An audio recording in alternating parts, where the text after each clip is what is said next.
Il voulait juste travailler. Et 2 heures plus tard, il se retrouvait emmuré dans son propre appartement. Tim est game designer. Sa petite amie Olivia est enceinte, mais leur relation est compliquée. Elle veut partir à Paris. Lui veut rester. Le matin, elle s'apprête à partir, mais la porte est bloquée par un mur noir en briques. Plus aucun réseau, pas de fenêtre, pas de sortie. Tout l'immeuble est comme une prison. Panique, confusion, impuissance. Les voisins, eux aussi sont piégés. Ils percent les murs, entendent des cris. Quelqu'un attaque, quelqu'un disparaît, et tout cela à l'intérieur d'un immeuble ordinaire. Tim découvre des caméras cachées. Quelqu'un les surveille, puis un corps. Le propriétaire de l'immeuble est mort. Sans ses bras, la panique monte, le sol s'effondre. Une partie des gens tombe en bas.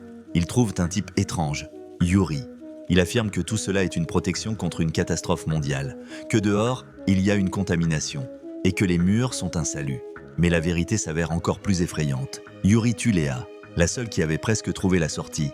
Il détruit les plans, les preuves, tous les indices. Et il répète sans cesse. Le mur protège. Personne ne doit sortir. Il le garde comme une sorte de religion. Anna trouve un moyen d'activer le portail. Il s'ouvre, mais la coupe littéralement en deux.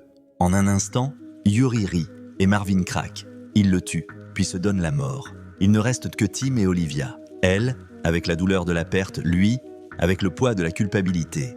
Mais il leur reste une chose, l'un pour l'autre. Ils décryptent le code, lancent l'application. Le portail s'active à nouveau. Yuri est vivant, il attaque. Tim retient la porte pendant qu'Olivia saisit la combinaison. Et ils parviennent à s'échapper dehors. Mais là, choc, toute la ville est recouverte de ce même mur noir. Voitures, maisons, fenêtres, tout, comme si le monde entier était figé dans un sarcophage de béton.